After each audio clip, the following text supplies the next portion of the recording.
وسیلے کے بارے میں بتائیے۔ ڈاکٹر ذاکر نائک صاحب نے قرآن پاک کی کئی آیات سے وسیلے کا شرک ہونا ثابت کیا ہے۔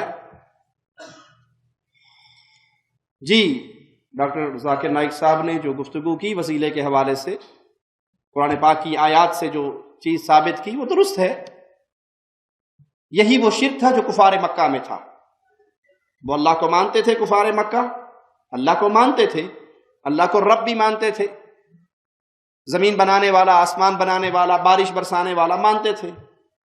ان کے اندر شرک کی بیماری کیسے داخل ہوئی؟ انہوں نے جو اپنے اولیاء بنائے ہوئے تھے، اپنے بزرگان بنائے ہوئے تھے، ان کے بارے میں وہ کہا کرتے تھے ہؤلاء شفعاؤنا عند اللہ، ہماری سنتا نہیں ہے، ان کی موڑتا نہیں ہے، یہ ہمارے سفارشی ہیں۔ ما نعبدهم الا لیقربونا الی اللہ زلفی، یہ ہمیں اللہ کے قریب کرتے ہیں۔ یہ ایک جرم تھا کفار مکہ کا۔ اسی بنیاد پہ ان کے ساتھ محمد کریم صلی اللہ علیہ وسلم نے جہاد کیا۔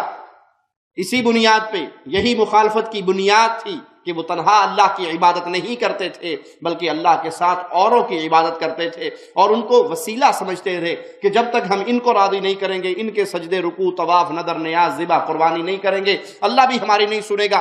آج کچھ ایسا ہی عقیدہ بعض کلمہ گو انسانوں کے اندر بھی موجود ہے۔ وہ بھی یہی سمجھتے ہیں کہ ان بابا جی کا واسطہ وسیلہ نہیں دیں گے تو ہماری بات سنی نہیں جائے گی۔ جائز وسیلہ ہے کہ آپ اللہ کو اللہ کے ناموں سے پکارو، آپ اپنے نیک اعمال کا وسیلہ پیش کرو اور نیک بزرگ سے دعا کرواؤ، یہ جائز ہے۔